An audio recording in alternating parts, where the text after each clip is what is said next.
죽음의 수용소에서 빅터 프랭클이 써서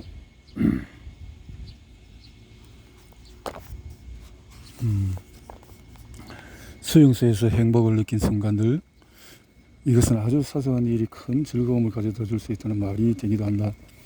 아우슈비츠에서 다하우에 있는 한 수용소를 갈 때 이 일을 이야기해 보겠다. 당시 우리는 이 기차가 마우트하우젠 수용소로 가게 될까봐 두려워했다. 도나우 강에 걸쳐 있는 다리가 점점 가까워질수록 긴장이 되었다. 여행을 많이 해본 친구가 마우트하우젠으로 가려면 도나우 강을 건너야 한다고 했기 때문이다. 우리 기차가 다리를 건너지 않고 그냥 다하우로 간다는 사실을 알았을 때 기차 안에서 얼마나 기쁘게 춤잔치를 벌였는지 직접 겪지 못했다면 상상이 안 될 것이다. 2박 3일 동안의 여행이 끝나고 마침내 수용소에 도착했을 때 과연 무엇이 우리를 기다리고 있었을까? 기차 안은 너무 좁아서 한꺼번에 사람이 다 앉을 수가 없었다. 사람들 몇몇이 오줌을 축축히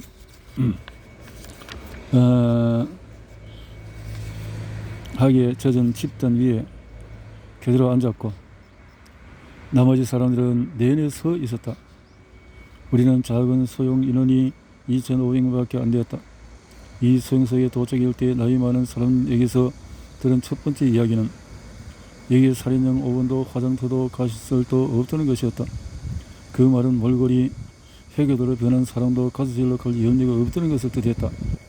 아우슈비츠로 돌려보내기 위해 환자 수용차가 올 때까지는 적어도 안전했다. 이 기쁜 소식이 기분을 들뜨게 했다. 아우슈비츠에서 있던 우리 고관 관리인이 소망하던 일이 드디어 이루어진 것이다. 아우슈비츠와 다르게 굴뚝이 없는 그 수용소에 모두가 서둘러 뛰어 들어갔다. 그 뒤에 몇 시간은 아주 힘들었지만 그러면서도 우리는 연신 웃으며 농담을 주고받았다. 도착한 다음에 인원 점검을 하는데 한 사람이 없어진 것을 알았다. 우리는 없어진 사람을 찾을 때까지 몇 시간 동안의 차가운 바람과 비를 맞으며 밖에 서 있었다.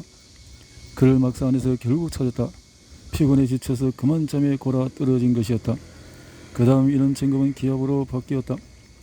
오래 기차를 타고 온 다음에 긴장도 풀지 못한 채 밤을 꼬박 새우고 이튿날 아침에 늦게까지 비를 맞으며 꽁꽁 언 채로 밖에 서 있어야 했다. 그래도 여전히 행복했다.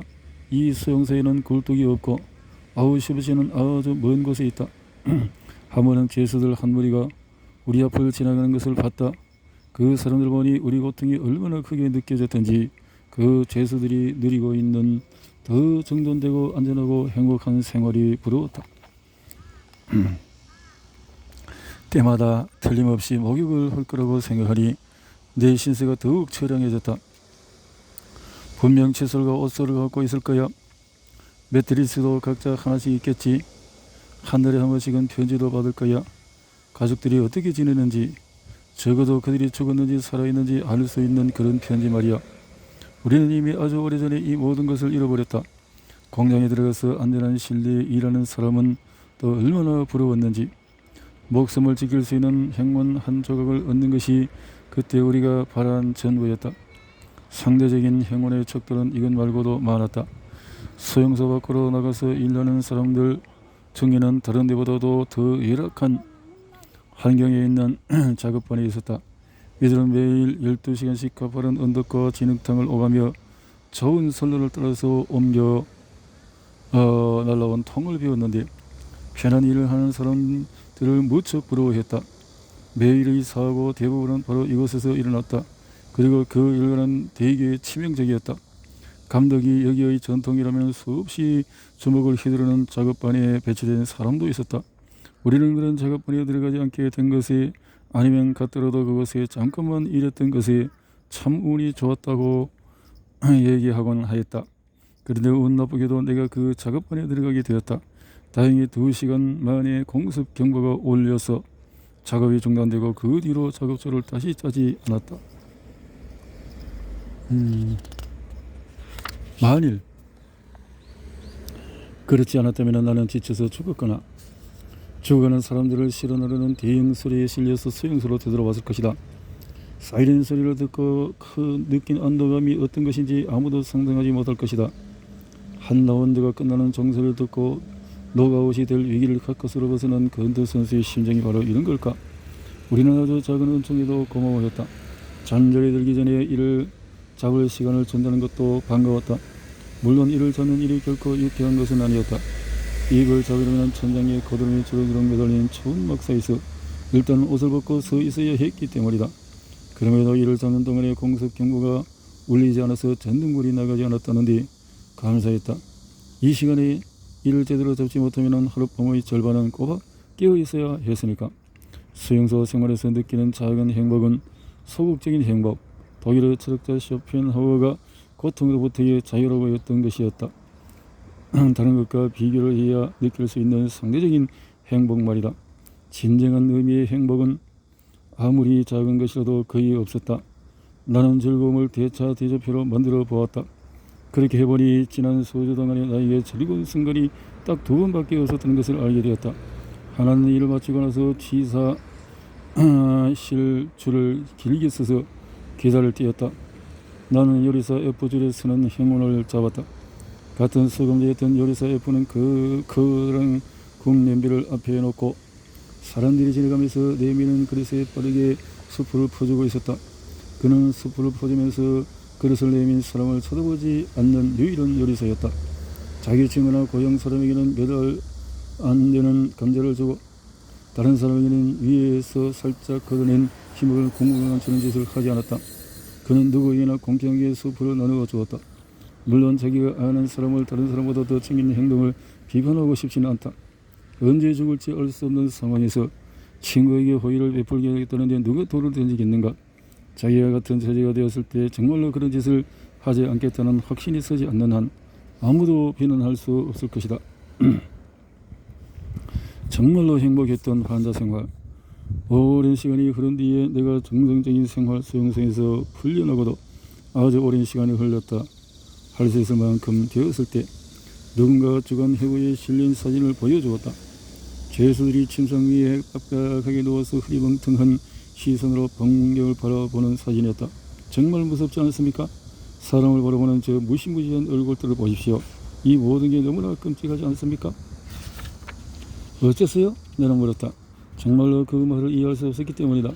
바로 그 순간 과거에 일어났던 모든 일들이 눈앞에서 지나갔다. 새벽 5시 밖은 아직 어둠에 묻혀 있었다. 나는 사람들 70명이 치료받고 있는 흙으로 만든 막사 안 딱딱한 판자 위에 누워 있었다. 우리는 병에 걸려서 일하러 가지 않아도 되었다. 행진에 나갈 필요도 없었다. 하루 종일 막사 한 기퉁이에 누운 채로 졸면서 그늘의 빵, 물론 병자는 다른 사람보다 적게 주었다. 수프가 배급되기를 기다렸다. 얼마나 이 상황이 만족스러웠는지 모른다. 모든 게 불편했지만 행복했다. 체온이 떨어지지 않기 위해서 몸을 꼭 고치고 손 하나 까딱하지 않는 느른한 상태로 지냈다.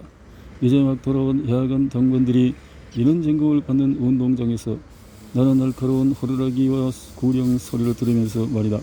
마침 그때 문이 활짝 열리면서 막사 안으로 눈물을 몰아쳐 들어왔다. 지질대로 데친 동료 하나가 눈을 뒤집어 쓴 채 비틀거리고 안으로 들어왔다. 단 몇 번이라도 앉아 쉬려고 한 것 같았다. 하지만 고참이 그를 밖으로 쫓아냈다. 인원 점검을 하는 동안은 외부 사람이 막사 안에 들어오는 게 엄격하게 금지됐기 때문이다. 그때 내가 얼마나 그 친구에게 미안했는지, 그와 나들에게 병에 걸려서 막사에서 졸 수 있다는 사실이 얼마나 기뻤는지, 그곳에서 보낸 이틀과 다시 주어진 이틀이 내 생명을 보존하는 데 얼마나 큰 도움이 됐는지 모른다. 잡지에 실린 사진을 보는 순간 이 일들이 마음속에 모두 떠올랐다. 이 이야기를 그 사람에게 들려주었고 그제야 그는 내가 사진을 별로 끔찍하게 생각하지 않는 이유를 알았다. 사진 속 사람들은 전혀 불행하지 않을 수도 있는 것이다.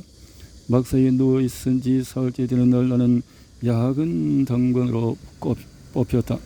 그때 조치가 와서 발진 티푸스 환자가 모여있는 다른 수용소에서 의료 자원봉사자로 일하지 않겠냐고 물었다. 친구가 몹시 말렸지만 내 동료 의사 중에서 이런 일에 자원하는 사람이 하나도 없음에도 나는 가기로 결심했다. 내가 작업반에서 다시 일한다면 오래 지나지 않아서 죽게 될 것을 알고 있었다. 만약 죽어야 한다면 내 죽음에 어떤 의미를 새기고 싶었다. 의사로서 동료들을 돕다가 죽는 것이 전체는 비생산적인 일을 하는 노동자로 무기력하게 살다가 죽는 것보다는 확실히 의미 있다고 생각을 했다. 이것은 단순히 계산이지 희생이 아니었다. 그때 위생사관이 비밀리에 발전티푸스 병동으로 자원해가는 우리들을 특별히 잘 간호하라는 명령을 내렸다. 우리가 너무 쇠약해져 있어서 자칫 의사 2명 대신에 시체 2구를 덤으로 얻게 될까봐 겁이 났던 것이다. 무리로 들어가서 눈이 띄지 않게.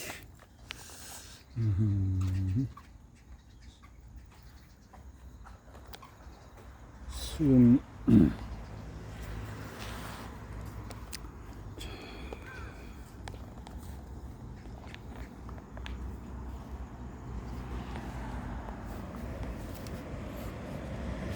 수용소에서는 자기 목숨이나 친한 친구의 목숨을 구해야 한다는 절박한 문제만으로는 그 모든 것이 가치를 잃었다는 걸 이미 얘기했다. 이 목적을 위해서 다른 모든 가치가 희생이 되었다. 자신의 모든 가치가 위협받고 그것을 또 의심하게 된 사람들은 정신적인 혼란에 시달렸다. 인간의 생명과 존엄성이 지닌 가치가 더 인정을 받지 못하는 세계, 인간의 의지를 빼앗고 단지 처형될 처음부터 이용할 대로 이용하고 몸의 마지막 한 점까지 다 이용하도록 계획되어 있는 대상으로 여기는 세계, 이런 세계에서 개인의 자아는 끝내 가치를 잃을 수밖에 없다. 강제 수용소에 있는 사람이 마지막 자존심을 지키게 두고 맞서 싸우지 않으면 그런 인간이라는 생각, 마음과 내적인 자유와 인격적인 가치를 가진 인간이라는 생각을 결국 잃어버리게 된다. 자신을 그저 거대한 군중의 한 부분인 존재로 여기게 된다. 존재가 짐승과 같은 수준으로 떨어지는 것이다. 생각과 의지가 없는 양떼처럼 무리지어 때로는 여기에 있다가 그 다음에는 저기로, 때로는 몰려다니가 때로는 서로 떨어져 나가는 것뿐이다. 수가 적긴 해도 아주 위험한 사람 무리가 사방에서 우리를 감시하고 있다. 고문하고 남을 괴롭히는 일을 아주 잘하는 자들이다. 끊임없이 고함치고 발길질과 주먹질을 해대며 뒤에서 앞으로 우리들을 몰아간다. 우리 양떼는 오로지 2가지 생각만 한다. 어떻게 하면 저 무서운 개들을 피할까? 어떻게 하면 음식을 먹을 수 있을까? 때를 지어서 무리 한복판으로 슬금슬금 들어가려는 양과 마찬가지로 우리들은 행렬 가운데로 들어가려고 애썼다. 행렬 양옆에 앞뒤에 있는 감시병들의 주먹질을 피할 수 있는 여지가 그만큼 많아지기 때문이다. 게다가 한가운데만 서면 매서운 바람을 덜 맞을 수 있다는 장점도 있었다. 목숨을 구하기 위해서 우리는 글자 그대로 군중 속에 자기 자신을 파묻으려고 애썼다. 이런 행렬을 만들 때 거의 무의식적으로 일어났다. 때로는 수용소 안에서 가장 절박한 자기 보존의 법칙을 따라서 의식적으로 이렇게 행동하는 경우도 있었다. 그 법칙은 될 수 있는 대로 눈에 띄지 않는 것이었다. 나치 대원들의 눈에 띄지 않으려고 이처럼 늘 노력을 기울였다. 혼자 있는 시간을 바라다.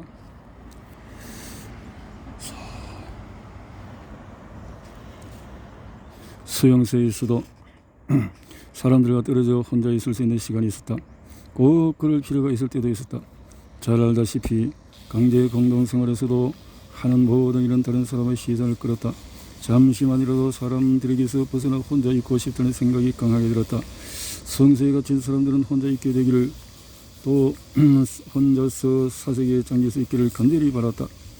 개인적인 공간, 혼자 있는 고동을 정말 원했다. 연사라고 불리는 곳으로 옮긴 뒤에 나는 5분 정도 한 번씩 혼자 고독을 즐기는 흔치 않은 행운을 누리게 되었다.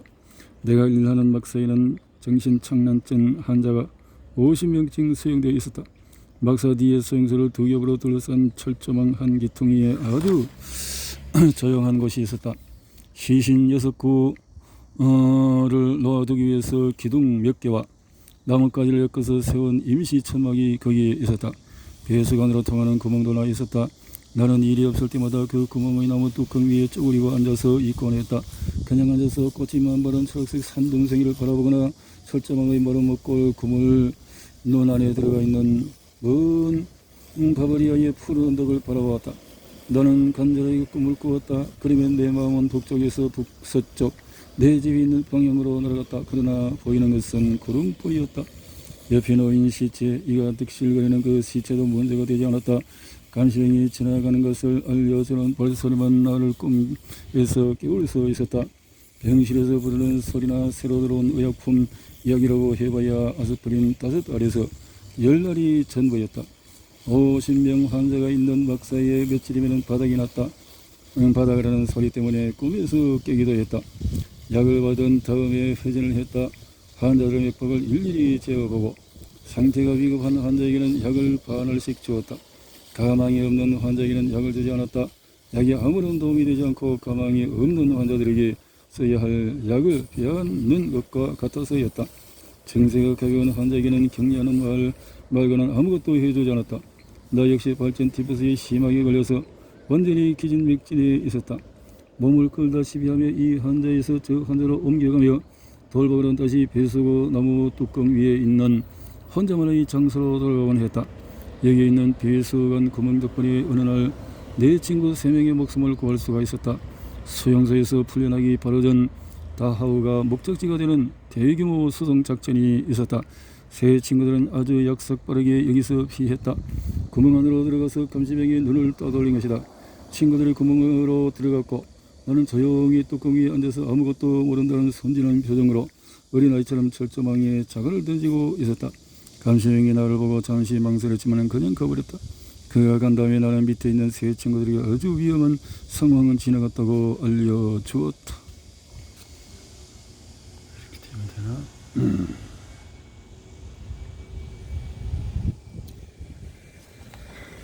중요한 건 사람이 아니라 사람이 아닌 번호다. 번호. 수용소에서 사람 혹사는 정말 가치가 없었다. 경험하지 못한 것은 잘 모를 것이다. 감정이 무뎌진 수용소 사람들도 병든 사람을 옮기는 동안에는 이곳에서 인간 존재를 얼마나 철저하게 무시당하고 있는지를 느낄 수 있었다. 다 죽어가는 병자의 몸은 바퀴 2개 달린 수리에 던져진다. 동료 수감자는 그 수리를 끌고 눈보라가 몰아치는 길을 몇 마리나 걸어서 다른 수용소로 옮긴다. 만약에 병자 가운데 한 명의 수리가 떠나기 전에 죽는다 해도 마찬가지로 수리에 던져친다. 리스트에 올린 번호가 맞아야 하기 때문이다. 중요한 건 번호다. 오로지 재수 번호를 가지고 있을 때 그 사람이 의미가 있다. 사람은 글자 그대로 번호가 되었다. 그 사람이 죽었는지 살았는지는 상관할 바가 아니다. 그 번호의 생명은 철저하게 무시된다. 그 번호 이면에 있는 것, 그러니까 그의 삶은 그렇게 중요한 것이 못된다. 그의 운명, 살아온 경력, 이름은 아무것도 아니다. 나는 의사 자격으로 바바리아의 수용소에 다른 수용소로 환자를 보낼 때 함께 한 적이 있었다. 옮겨가는 환자 중에 젊은이가 있었는데 그의 행이 이동 병동에 들지 못하고 남겨졌다. 젊은이는 수용소 관리인에게서 오랫동안 사정했다. 관리는 결국 수용소에서 남기를 원하는 사람과 그의 형을 바꾸기로 했다. 물론 리스트가 정확하게 맞아야 했는데 그것은 간단한 일이었다. 형의 번호와 남아있는 사람의 번호를 바꾸면 그만이었다. 앞에서도 이야기했듯이 우리에게는 아무런 소리가 없었다. 모두가 아직도 숨쉬고 있는 자기 몸 하나를 가지고 있다는 데 안도했다. 환자를 옮기는 사람들이 보는 것은 환자가 가진 유일한 물건, 그러니까 끔찍한 핵을 위해 씌워놓은 넉마뿐이었다. 환자 소송을 맡은 사람들은 뻔뻔하게도 이들 핵에도 이 외투나 신발이 자기 것보다 좋은 것인지를 살폈다.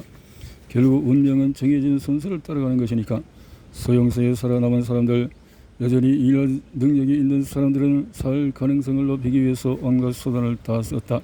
절대로 감성에 빠지는 일은 없었다.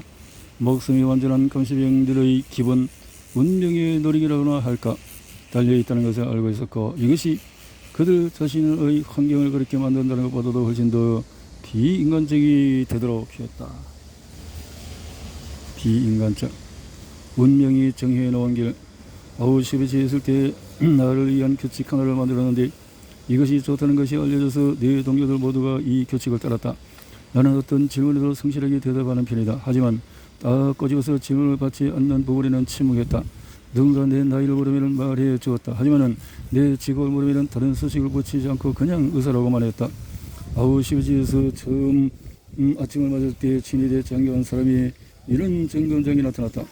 우리는 몇 개의 그룹으로 나누어졌다. 40살 이하, 40살 이상 정신노동자, 기계공 등이었다. 그 다음 탈장 검사를 받고 그 결과에 따라서 새롭게 그룹이 지어졌다.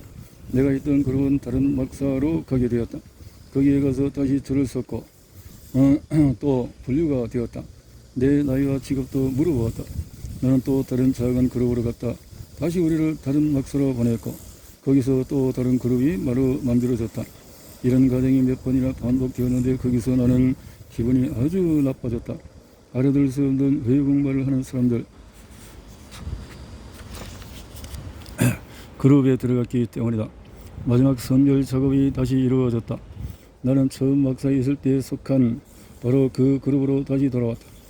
그동안 내가 이 막사에서 저 막사로 옮겨 다녔다는 사실은 아무도 눈치채지 못했다. 그러나 나는 알았다. 바로 그 몇 분 동안에 여러 형태의 운명이 나를 스쳐갔다는 것을. 병든 사람을 여행사로 데려갔을 때 내 이름 이 리스트에 올라갔다. 의사가 몇 명이 필요해서였다. 그러나 그 목적지가 요양소라고 믿는 사람은 아무도 없었다. 몇 주 전까지 비슷하게 사람들을 이동시키려고 했는데 그때 사람들은 옮겨가는 환자들이 모두 가스 실리 행위라고 확신했다. 수용소에서 이동할 환자 가운데서 자원에서 야간 작업반에 가겠다는 사람들은 명단에서 빼주겠다고 했다. 순식간에 82명이 자원했다. 하지만 15분 뒤에 환자 호송 계획은 취소되었다. 82명은 야간 작업반 리스트에 그대로 남아 있었다. 환자들 대부분이 야간 작업을 하는 것은 곧 2주 안에 죽는다는 것을 의미했다. 두 번째 환자 호송 계획이 세워졌다. 이때는 이 계획이 환자들의 남은 노동력, 비록 14일 동안이지만은 그 쥐어짜르는 것인지 아니면 가스실로 데려가려는 것인지 아니면 정말로 요양소로 보내려는 것인지 아무도 아는 사람이 없었다. 그날 저녁 10시가 되기 15분 전 평소 나를 잘 봐주었던 조치가 다가오더니 넌지시 이렇게 말했다. 내가 당직실에 얘기를 잘해 두었소. 당신을 리스트에서 빼도록 했으니 10시까지 당직실로 가보시오. 하지만 그게 내 길이 아니라고 나는 운명이 저행해놓은 길로 가야 한다는 것을 배웠다고 말했다. 나는 친구들 곁에 있는 것이 더 좋습니다. 이렇게 말했다. 그의 눈이 연민의 빛을 띄었다. 마치 내 운명을 알고 있기나 한 것처럼 마르신 나에게 악수를 청했다. 삶을 위한 악수가 아니라 삶과 작별하는 악수였다. 나는 천천히 걸어서 막사로 돌아왔다. 막사에는 친한 친구가 나를 기다리고 있었다. 자네 정말로 그 사람들 함께 가려고 하나? 그가 슬픈 표정으로 물었다. 그렇다니 나는 갈 거야. 그의 눈에서 눈물이 흘러나왔다. 나는 그를 진정시키려고 애썼다. 그런 다음 할 일이 있었다. 이혼을 하는 것이었다. 잘 듣게 오토. 만약 내가 집과 아내에게 다시 돌아가지 못한다면 그리고 자네가 내 아내를 다시 만나게 된다면 이렇게 전해주게. 내가 매일 몇 시간 그녀와 대화를 나누었다고 말이야. 잘 기억하게.